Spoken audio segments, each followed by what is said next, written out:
Welcome back, you filthy exiles. This is my update number 1 for my Shield Crush Jug. So I thought I'd just take us through a map and then we'll talk through the build, what I did, how I got there, and so far the build is friggin' awesome. But anyway, let's get into it. So this is a T6 Toxic Sewer, which actually is pretty funny. It lends itself. So the first thing you'll notice is super fast.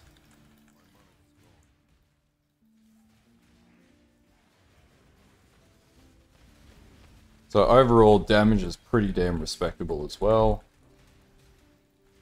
So I've just been blasting map after map, and I've already pushed down to about 50 or 60 delve at this stage as well, and it's competent at doing that.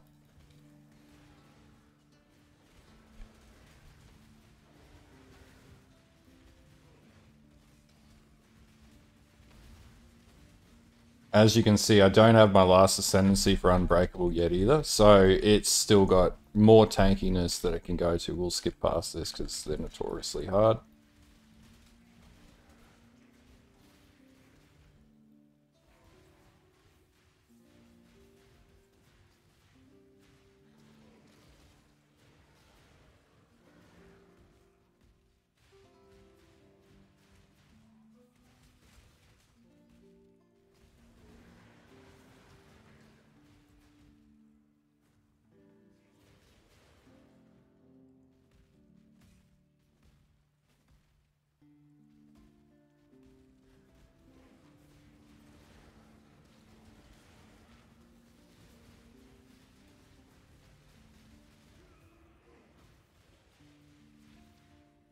So I'm still scaling up damage, but the damage is pretty respectable. There we go. So yeah, let's talk about this build, what I did, and let's get into it. Okay, so let's talk about this build and its mechanics and I guess how it works a little bit. So basically, in the initial leveling, I did notice a bit of a drop-off in DPS. So off the recommendation off of chat, I actually respec'd at like, oh geez, it was like maybe Axe 6 or 7. I respec'd into Precise Technique for a little while, which is 3 points. And basically the trade was this node here for this node here. And how this works is you get 40% just straight up attack damage if your accuracy is higher than your maximum life. And that tends to be the case with this build because my accuracy is about 3600. So I managed to pull that one off pretty easily. Leveled up with Ground Slam, really easy, you know, really consistent. Total POB currently is at 226,000 overlap damage. So it's getting there. It's just a gradual process. Obviously with a 5 link, nothing's fully leveled. You know, it's just sort of is what it is right now. So it's like, yeah, everything's low level and sort of catching up. Now, I'm in about T6 to T7 maps at the moment. I did switch out for Fortify just for a bit more defense and Impale. Instead of running Brutality, and I am running this with Mana, so you know it is possible to do that with like a level 13 Clarity. Some of the other observations made was it was pretty much a godsend, this new Mana Mastery here. This just made it so much easier to reserve a lot more auras, so I am running like 8% increased damage for each aura because I run like 6 auras, which we can see running here. And just a couple of other things, just with the Ascendancy. So definitely start with Undeniable, move into Unflinching, and then get Unstoppable. Being able to completely circumnavigate all, like, stuns, everything, is significant on this build and makes it just pop off when you hit mapping. And the next and last node is going to be Unbreakable, which is going to significantly increase my armor. Probably up to some ridiculous number, whatever that might be, 50, 60,000, something like that. But I do need a brass dome as well, so, you know, that's also something to consider.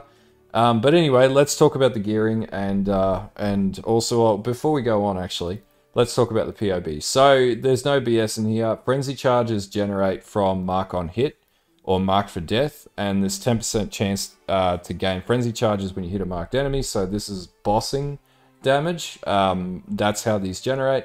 Same with endurance charges. This just comes from the ascendancy at this stage. Should be a no-brainer. Sorry, where is it? There we go. Unflinching. And then basically fortified. Yep, I'm running fortify. I do have life tap, but it doesn't do anything to the build because every other skill runs off life tap. Flask active, yes, I am running Linaris and Aberith just because they're better. I pretty much keep it on blood stance because just the damage increase is significant enough to merit that, and this is Guardian and Pinnacle boss DPS, so a lot of the stuff you're going to encounter is like a little weaker, but anyway, we got to run it at that bit for the sake of it. But yeah, overall, pretty easy skill to get working, to be honest with you. Oh, and I generate on average 1264 average life regeneration with a low point of 430. So the more armor I now stack, thanks to the new node, where are you, down here, every 4 seconds regenerate life equal to 1% of armor and evasion rating over 1 second. So the more armor that I stack, the stronger this build gets in life regeneration. Every 4 seconds I just go whoop, straight back up to top basically. So my life regeneration is pretty ridiculous. And I'm tossing up whether or not I actually do want to move into the hardy nodes, but I think I will because it's just going to make me impossibly tanky. And then I also think I'm going to just have like flat regeneration or potentially every 3 seconds consume a nearby corpse to recover 10% of life. And I might have a cast when damage taken desecrate running, and then basically just self-generate constant life every 3 seconds, and every 4 seconds have a huge amount of armor recouped as life. So those are some of the things that I'm looking at doing with this build, sort of moving forward as we go through and level up further. Okay, so as far as gearing goes, I did manage to farm up and get a replica Dream Feather, which is obviously needed for this build. I got this for about 20 chaos, which is what it's actually trading up to 15 chaos right now, so it's going down in price. Emperor's Vigilance I got for 45 chaos. I had a divine drop hit in like Act 9. So I managed to fund that through doing that, and then basically, and then selling the Diviner for like 84 chaos, and then I managed to basically get like my Devotos 1C for a 5-link, so it's dirt cheap. I had a Lahoop of All drop, which was really good. Also these gloves here, which give me focus, attack speed while focused. I got these for dirt cheap as well. They were like 2 chaos, and there was like 5 chaos for Dawn Strider. And then basically that was about it. Like everything else in the build is just picked up as I went. So super easy to gear up to get it started. Obviously, as we min and max and level it up, it's going to get more and more powerful. And also, you know, we're going to basically be crafting other shit into the build. But for now, like, this is working for early mapping. This will probably get me up to like T10 in the current state. And then basically I'll be switching out and putting on like rare helm, and then also boots. I'll be switching out of Dawn Strider because they're not really good in the end game, and then I'll be doubling up similar to my end game tree, and then running Ancestral Protector and War Chief totems.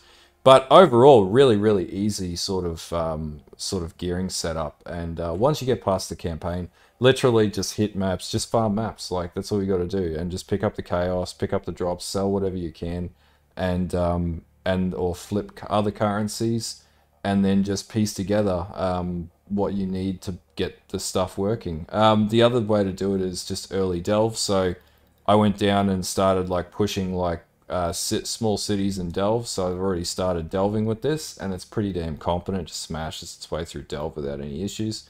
But yeah, there's a number of ways to skin a cat here to get currency, or any other methods that you use.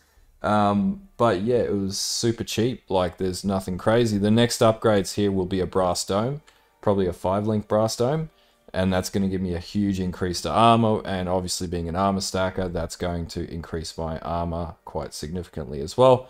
Now flask, just Quicksilver, Diamond Flask, Granite Flask, and I've just got 2 Eternal Life Flasks. That's basically it. Okay, so gem setups, just in the helm, I've got Arrogance with Vitality, and this also beefs up Vitality, so it works a hell of a lot better as well. Determination, Defiance Banner, in my weapon, Mark on Hit, Assassin's Mark, and Life Tap. In my chest, Shield Crush, I've got melee physical damage, multi-strike, Impale, and Fortify. This is just for defensiveness, mainly for mapping and delving. And I'll add Brutality into that. I was playing around with Rage as well, but I'm not sure about that because I'm just going to get that on the gloves when I can craft it. In my shield, I've got Precision, Custom Damage Taken, Molten Shell. And then in my gloves, I've got Clarity, Enduring Cry, and Blood and Sand. And then in my boots, I've got Life Tap, Ancestral War Chief, and Leap Slam. Okay, so for pathing tree, I pretty much followed like my leveling guide with a few deviations here or there. So as I said at the start of the video, if you need that early damage, just sort of respec out of these nodes here and then pull up into this precise technique node, and that'll keep you out of trouble, and then just respec out once you get to like maps or you get the gear that you need to push further with it. Now beyond that, pretty much I pushed down to Art of the Gladiator straight away, and that includes picking up Prismatic Skin, and then basically came down, got Golem's Blood, took all these nodes down here as well, especially Disciple of the Unyielding, and then all the way through to Mark for Death was the priority. And then I came back up, picked up these mana nodes, picked up a Frenzy Charge node as well. 4 Frenzy Charges is better than 3. And then basically came back around, picked up my my Defiance nodes here, came down, picked up Dismembering, and then threw some points into my Aura Reservations here, Solar Steel, and then up to Aggressive Bastion, and then started building up my tree area, which is where I'm currently at right now. And then the goal is I've got a cluster jewel, which is probably going to come down into here, or potentially it's going to go up into the armor node here. I haven't yet made that decision. Probably down here because it's a lot cheaper and less points to get to travel down here than up here. From the Ascendancy side of things, I started with Undeniable because of the attack speed, and that's exactly what was in the leveling guide. Then I got Unflinching, and then I got Unstoppable, and then finally I'm going to get Unbreakable very shortly. But pretty much the leveling guide was the go-to. Like I followed it to the T. And that's basically it for leveling. And for Pantheons, I'm literally just running Solar Lunaris and Solar Shikari. So overall, feel the build, feels good, it's fun, I'm enjoying it. I'll probably be in T14 maps by the morning at this stage because, yeah, this just smashes maps really quickly. I'd expect to be at like a mil DPS tomorrow pretty easily. But yeah, anyway, if this build's working for you, let me know in the description. If you're having problems, let me know as well, and I'll try and help you out where I can. But basically, like I said, this was a slower build to level up. It took about 12 hours. But overall, like, it was tanky as hell. And I know the guys playing in chat that were playing this build, they were pretty much saying the same thing, that it was comfortable because you weren't dying all the time and stuff like that. So as far as League Starter goes, completely viable League Starter. Yeah, that's pretty much all I got to say about it. Anyway, if you like this video, like and sub, and I'll do probably another couple informal updates like this, and then I'll do like a proper build guide probably in the next week or so, or once I gear it up a bit better in the next couple weeks. But yeah, anyway, I'll leave you guys to it, and have a good one.